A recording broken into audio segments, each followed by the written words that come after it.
Son 22 meses de trabajo plasmados en 49 historias de estos personajes que viven en Estados Unidos un tiempo y después por alguna cuestión regresan a México. Son los deportados y de acuerdo con el doctor Cristian Pacheco Gómez son estrujados. Así es que lo invitamos a ver y a escuchar esta conversación en Diálogos desde la Frontera.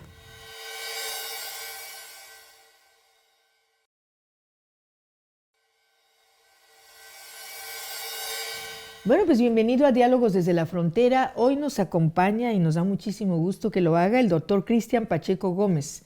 Él actualmente está realizando una estancia postdoctoral apoyado por la Secretaría de Ciencias, Humanidades, Tecnología e Innovación, CECITI, en el Departamento de Estudios Culturales del Colegio de la Frontera Norte. Su investigación se enfoca en la migración internacional, economía política, precariedad laboral y trabajo contingente, entre otros. Doctor, bienvenido. Muchas gracias por la invitación, estoy muy orgulloso de estar acá. Y bueno, ¿por qué fue que lo invitamos? Porque tuvimos el gusto de escucharlo en una conferencia en fecha reciente, donde decía, antes de comenzar esta conversación, que me llamó mucho la atención el término porque significa mucho. Él le llamó estrujados a estas personas que son deportadas, que se quedan en este limbo que es la frontera. Y me gustaría mucho, doctor, que pues empezáramos desde ahí, iniciáramos esta plática. ¿Por qué estrujados? ¿Qué le ha significado? 22 meses, ¿verdad?, de estudio. Sí. Bueno, primero, no sé, por favor, Cristian, ¿no? Y bueno, el concepto responde a una investigación que se pudo lograr en 22 meses, cerca de 22 meses, de noviembre del 2017 a agosto del 2019. Parte de la idea fue de tomar este concepto o esta palabra fue por lo que pude observar en el campo. Muchas personas con las que participé y pude entrevistar y colaboré, algunos de ellos son mis amigos, ¿no? Siempre me expresaban este sentimiento como de atrapado en medio de algo, ¿no? Y fue ya después, conforme fui entrevistándolos y recreando su historia de vida, ¿no? Una cosa que yo le nombro en mi trabajo biografía de clase, no es mío el concepto, hay otros autores que lo han trabajado, ¿no? Sidney Mintz y Lloyd Wacquant, un sociólogo muy famoso y un antropólogo que ya falleció, pero que tuvo un excelente trabajo. Que se me ocurrió, pues, ver cuáles son las circunstancias, condiciones, ¿no? Y los diferentes niveles que van como creando este estado de compresión en la frontera, ¿no? Mi investigación toma 3 tiempos, ¿no? Decidí que para entender su sentimiento acá, sobre todo a las personas que deciden quedarse y crear algún tipo de vida, hacer un tipo de vida en lo que replantean su proyecto migratorio, o si deciden regresar a sus casas, regresar a Estados Unidos, ¿no? Después de los eventos de la deportación. Quise como conectar 3 puntos: por qué salieron, cómo cruzaron, qué pasó allá y cómo regresaron, ¿no? Entonces, la idea de estrujados tiene que ver con diferentes niveles de compresión. Primero, pues el económico, que los obliga a salir, ¿no? Después también cómo viven allá, ¿no? Cuáles son las formas en las que son detectados, localizados y luego deportados, ¿no? Y luego también qué es lo que no les permite regresar, incorporarse en sus localidades de origen, ¿no? Porque la gran mayoría de estas personas que vienen a la frontera deportadas, pues van a regresar, ¿no? Lo que pude constatar en mi investigación, que no es representativa, no es más bien cualitativa, ¿no? Tuve acceso a 49 historias, ¿no? Fue que estas personas que deciden quedarse aquí, ya sea por cuestiones familiares, cuestiones de relaciones de parentesco, porque el grupo doméstico fue fragmentado, o porque no pueden regresar a sus lugares de origen, sobre todo a las zonas que está presentando ahora mucha violencia cotidiana, criminal y todo esto, ¿no? Falta de trabajo también, bueno, pues se ven obligados a quedarse en Tijuana, ¿no? Entonces es esta idea como estado de compresión, donde a pesar de que ellos quisieran regresar, no pueden y tienen que quedarse a vivir en Tijuana. Sí, es muy claro porque estrujar es apachurrar. Claro. Y bueno, sí, desde su ánimo, su emoción, todo lo que les ocurre es estrujante. Sí, es muy complejo porque tú empiezas a escuchar historias que parece que salieron de guiones de películas, ¿no? Ahora la situación es que históricamente los flujos migratorios pues, han cambiado y cada vez se están reduciendo más, ¿no? Precisamente por el proyecto de fortificación fronteriza que tiene Estados Unidos, la política de deportación que ahora están presentando, que no es nueva, ¿no? De hecho, aquí en el COLEF hay personas que ya han investigado ese tema, ¿no? Con mucha más claridad que yo, ¿no? Pero también la misma ciudad está presentando cambios que creo que afectan a la incorporación de estas personas, ¿no? Entonces, bueno, pues Tijuana ya ha dejado de ser la ciudad para migrar, como hace 20 años, ¿no? Ahora se está abriendo paso por otros estados, ¿no? Por zonas más desérticas, mucho más peligrosas, hablando de la inmigración indocumentada, ¿no? Más inaccesibles. Sí, y bueno, hay condiciones, bueno, son condiciones de mucho peligro, ¿no? En cuestiones físicas, pero también en cuestiones sociales, porque pues hay grupos, ¿no? Del llamado crimen organizado, ¿no?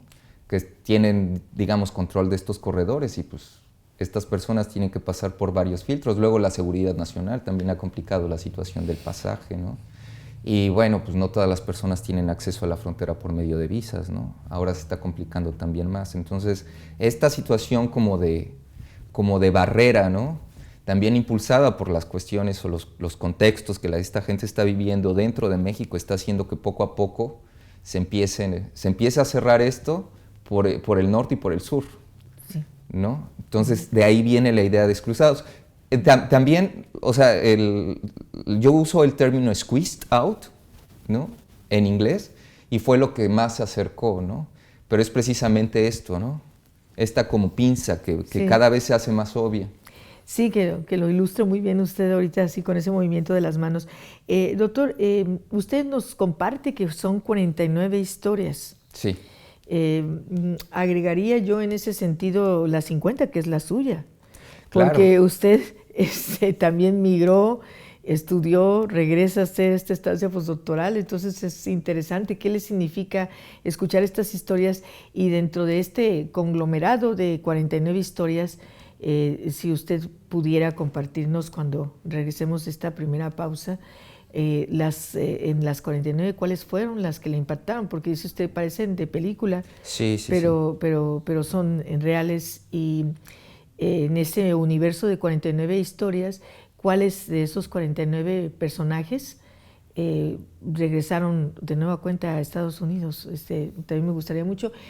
Vamos a hacer una pausa y vamos a regresar con la segunda parte de esta conversación, hoy aquí en Diálogos desde la Frontera.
bueno, continuamos en esta conversación con el doctor Cristian Pacheco Gómez y nos quedamos pendientes con las historias, ¿verdad? Estas 49, interesante, o sea... Sí, bueno, tuve la fortuna de poder acumular todas estas historias, crónicas, narrativas y algunas biografías, en parte por mi trabajo como voluntario en 2 organizaciones civiles.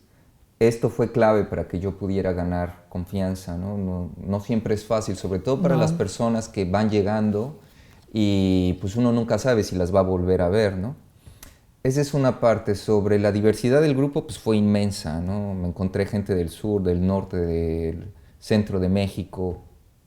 Esa fue la parte más difícil, como cómo hacer, cómo integrar, ¿no? Cómo encontrar una lógica en todas estas historias tan dispersas. Algunas personas venían de zonas rurales, otras personas venían de zonas urbanas, ¿no?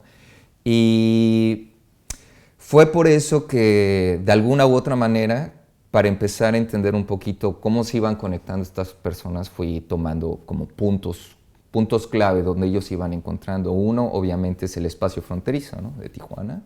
El otro, pues, fue la experiencia que los trajo a Tijuana y que envuelve tanto periodos de confinamiento en centros de detención en Estados Unidos como en estructuras penitenciarias federales, estatales y, de hecho, privadas, ¿no? Y bueno, también la zona o el lugar donde ellos estaban viviendo antes de venir. Entonces es una población muy dispersa. También la edad es muy diferente, ¿no? Tuve experiencias de personas que llegaban aquí ya a una edad avanzada, 70 años, ¿no? Y había personas que pues pues a veces uno tiene que ponerles nombre, ¿no? O estas etiquetas, y pues les puse migrantes novicios, ¿no? O deportados novicios, personas que fueron detectadas en su primer cruce, ¿no? Entonces, digamos que estos son los dos lados totalmente opuestos, ¿no? Hay personas, por ejemplo, que cruzaron por la línea, hay personas que cruzaron por Arizona, hay personas que cruzan por otros lados, hay personas que cruzaron incluso con la ayuda de pues no la ayuda, no sé si llamarle ayuda. El cobro de los coyotes. Pero eso no fue lo peor, ¿no? O sea, tengo historias que comentan que, por ejemplo, hay personas que pasaron cruzando pues mercancía criminalizada, ¿no? O sea, llámese drogas X, ¿no? Y bueno, pues cuando tú empiezas a ver el grado de exposición, la complejidad que envuelve una historia migratoria, ¿no? Empiezas a tú mismo a preguntarte, ¿cómo le voy a hacer para poder encontrar esto? ¿No? O poderle encontrarle lógica, porque lo ideal es que las historias vayan como apareciendo de alguna u otra manera parejas y que sean comparables, pero ya después vienen estas complicaciones y cada historia es totalmente diferente, ¿no? En términos de género, en términos de edad, en términos de planes, en términos de contextos de salida, ¿no? No todas estas personas vienen de familias que pues son de súper escasos recursos, ¿no? Algunas familias también. Pude localizar unas personas que son entendidas como de clase media en México, ¿no? Profesionistas que migran, ¿no? Algunas migraron con acceso a la visa, otras pues simplemente decidieron pagar los servicios.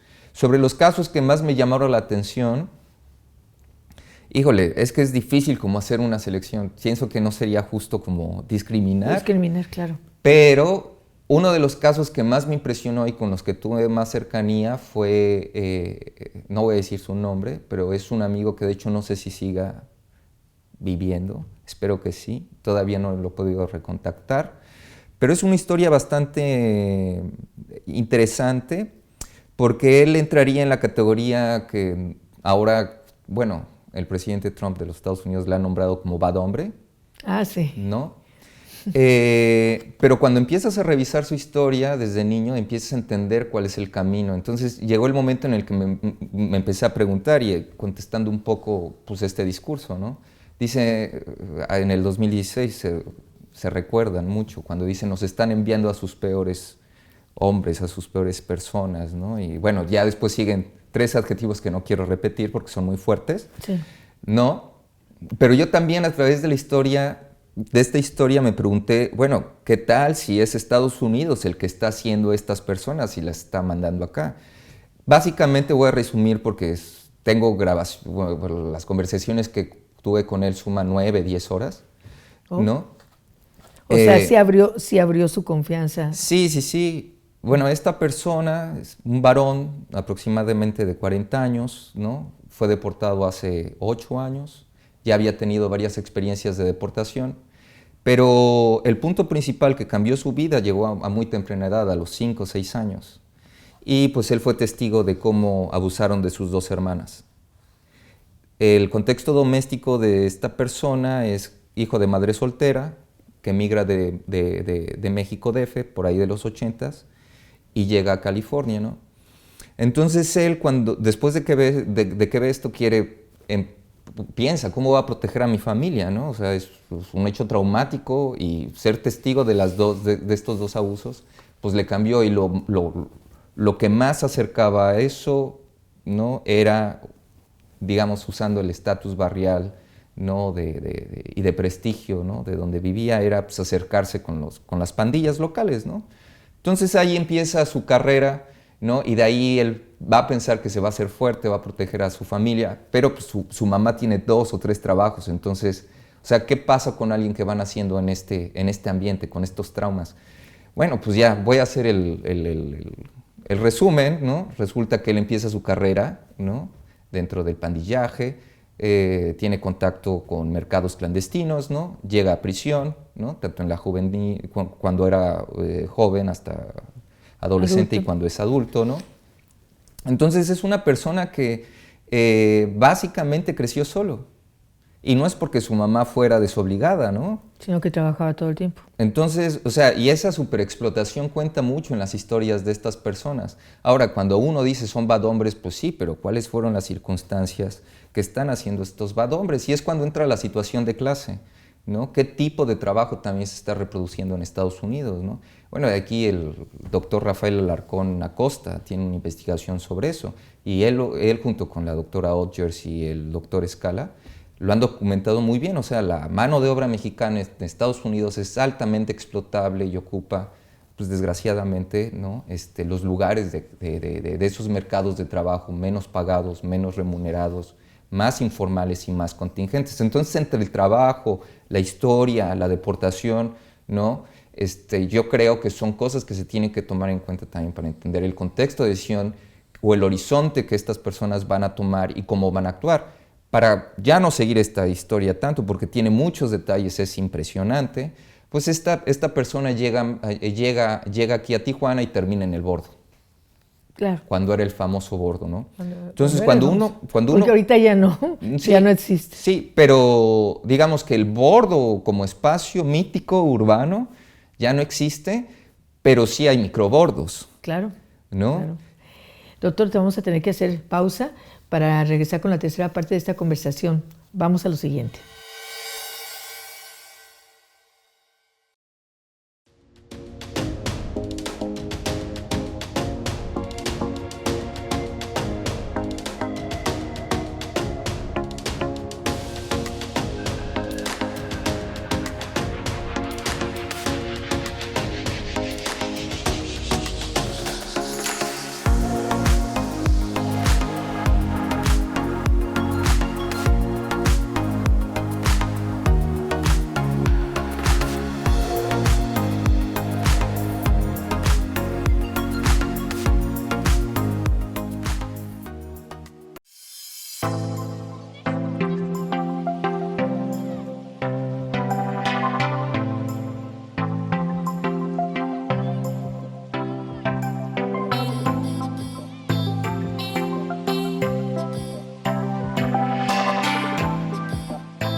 Bien, pues seguimos en esta interesante conversación con el doctor Cristian Pacheco Gómez. Doctor, y esta parte, bueno, Cristian, esta parte de estas historias me las estoy escuchando, es una nada más. ¿Lo piensa plasmar en algún libro, en algún documento escrito? Porque bueno, todo esto fue un estudio, fue parte de su tesis de postdoctorante. Tuvimos el gusto de escuchar esta conferencia que dio, además para quienes nos ven y nos escuchan, una conferencia ante los, el término está acuñado, migrantólogos más importantes de aquí del Colegio de la Frontera Norte. ¿Qué piensas hacer con este material? Es muy valioso y nos comparte esta historia. No sé si nos quiera compartir alguna otra anécdota. Claro, creo que merece la pena también hablar un poquito que, bueno, esta historia en particular sí se reproduce, pero hay otras, ¿no? Hay personas que también, porque parte de lo que traté de hacer en mi tesis o en mi disertación doctoral y que trato de desarrollar ahora, continuar con investigación, porque pues una cosa fue lo que pasó hasta el 2009 y desde el 2009 para acá han cambiado muchas cosas y puesto que en estos 4 años van a seguir cambiando cosas, ¿no? Fue también poner la atención a más que la deportación en sí, a lo que viene atrás de la deportación. Porque normalmente, o sea, socialmente, y esto es sentido común, pensamos que es la deportación lo peor que le pasa a estas personas y eso va a cambiar su vida. Lo que yo pude investigar es que la deportación, claro que es un evento violento, ¿no? Porque a veces es repentino, claro, ¿no? Y hablo de otras historias, personas que de pronto van a su trabajo y son detectados por ICE porque tuvieron una infracción y los detienen y ya después los llevan a centros de detención y ya cuando ven están al otro lado de la frontera en Tijuana, ¿no? Y ahí viene otro drama, no sé qué hacer. Ahí es cuando entran las asociaciones civiles, ¿no?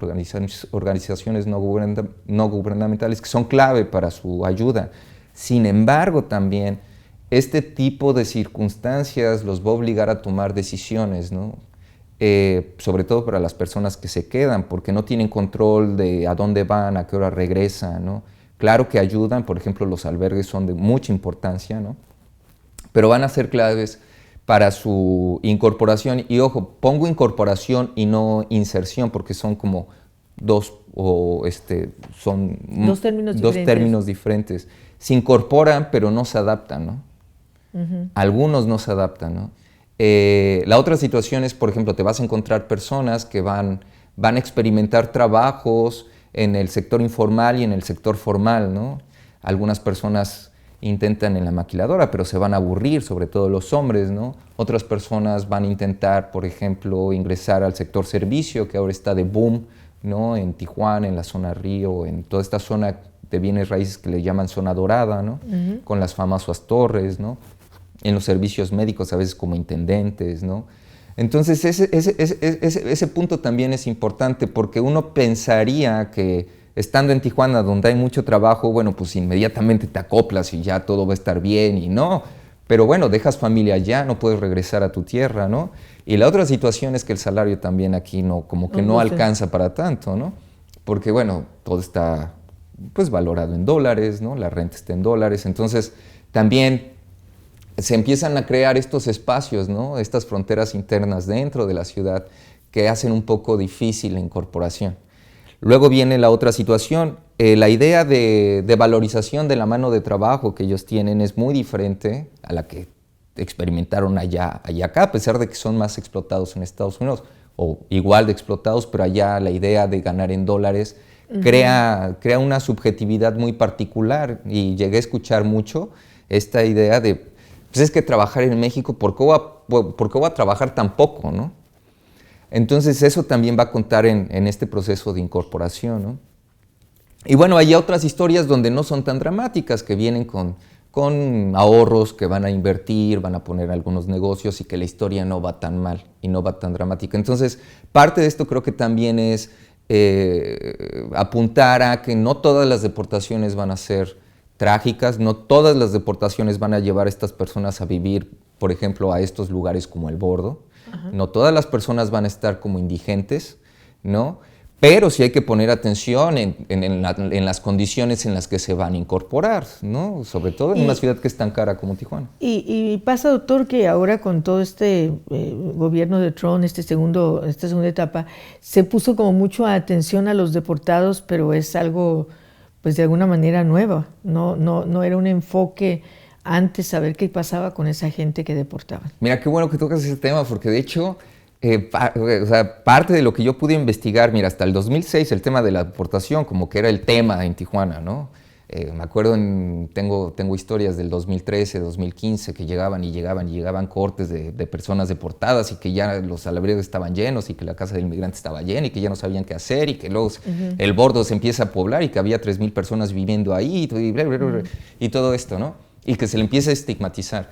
Pero luego viene una situación cuando arriba toda la población de haitianos, ¿no? Y se olvidan de los deportados. Y luego viene la población de las caravanas con los centroamericanos y se olvidan más de los deportados. Entonces llegó el momento donde yo me preguntaba, estoy trabajando más con personas que están solicitando asilo que con personas deportadas, ¿no? Y las mismas personas deportadas me decían, es que ya nos olvidaron, ¿no? Ya nadie habla de nosotros, o sea, llegas a los albergues y hay lugares para personas que están solicitando asilo y ya no nos dan asilo a nosotros, no nos dan albergue a nosotros, ¿no? Entonces eso va complicando un poco la situación. Y es a través de las últimas, pues de los últimos statements, declaraciones que ha hecho el presidente Trump, que se vuelva a poner de moda. Entonces, por eso creo yo que también hay que empezar a tratar de ligar, aunque sean diferentes, ¿no? No solamente la circulación de personas, sino o sea, qué tipo de población se está formando en la frontera, ¿no? Claro, y crear conciencia de que los deportados requieren atención siempre. Doctor, pues felicidades por su trabajo, felicidades por su investigación, muchísimas gracias por compartirnos esta parte, porque bueno, yo me imagino que podemos platicar varios programas y no nos alcanzaría el tiempo. Pero quiero agradecerle su presencia, ojalá que publique estas historias, yo creo que sería muy interesante proponerlas, ¿verdad? Porque es algo que queda ahí, pero sí los deportados por lo general se les olvidan a todos. Sí. Y ahorita están presentes, esperemos que ya no se les vuelvan a olvidar. Exacto. Y gracias por su presencia. Su estancia, ¿ya terminó su estancia postdoctorante? No, acaba de empezar, de hecho. Ah, bueno, pues entonces seguiremos conversando. Encantado. Muchísimas gracias. Y por supuesto, agradecer que también su historia es muy interesante, todo lo que ha hecho. Luego lo platicamos. Y pues agradecer en todo lo que vale el apoyo técnico de Leonardo Barajas, de Iván Morales, que son nuestros becarios, de Óscar Ochoa, que es nuestro director aquí en el estudio de televisión y de la producción, de Alfonso Carabeo, siempre en todo el apoyo gráfico, y de Fabián Sarabia en todo lo que es esta parte tan importante que es el sonido. Muchísimas gracias. Y por supuesto le pedimos que nos acompañe al próximo Diálogos desde la Frontera. Visite nuestras plataformas, ¿verdad? Y pues también esperamos sus sugerencias para tocar otros temas. Muchísimas gracias.